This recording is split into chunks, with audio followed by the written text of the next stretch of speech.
When it comes to doing a squat, posture is queen. You want to start like you do with your posture assessment and get your ribs over your hips, and then sit back and down into your squat.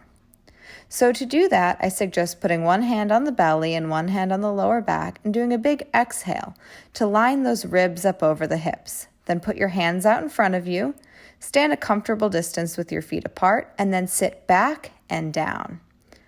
What's important to note in the squat is that the knees are the primary mover. You really want to be squatting down and not hinging at the hips. Of course, there is hip bend, but the knees are the primary mover. A lot of people want to know where their feet and knees should go in a squat. So now I'm going to turn around so you can see. And the most important thing to make sure of is that your knees are tracking over the center of your foot. Now, sometimes the knees fall outward of the feet, or they might even fall inward of the feet.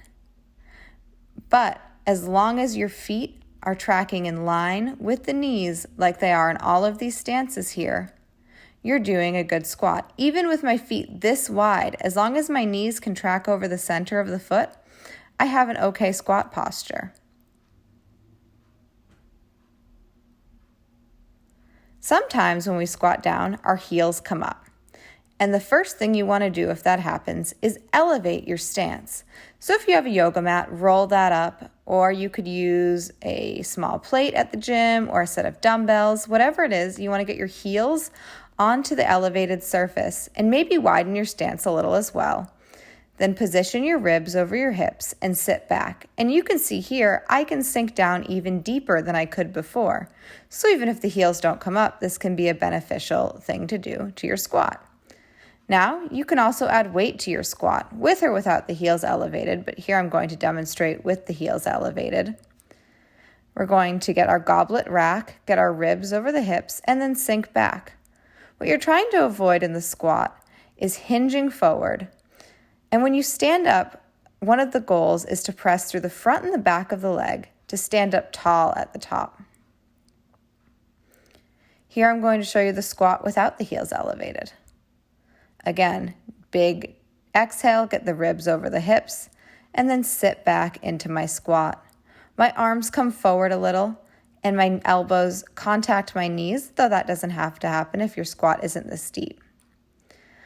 You don't need to concern yourself with the depth of the squat.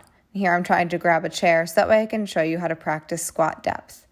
If you feel like your squat isn't as deep as it should be, or if you'd like to have a deeper squat with heavier, or rather if you're trying to practice heavier weight, one thing to do is to get a bench or a chair and practice squatting to that surface. Sometimes you need the reminder that it's safe to go that low by having a checkpoint behind you.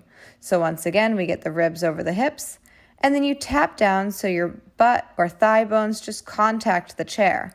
You don't release yourself down to the chair, but it's a good way of practicing so that way you know that you've gone deep enough. You can also use the chair if you're trying to add weight or increase weight.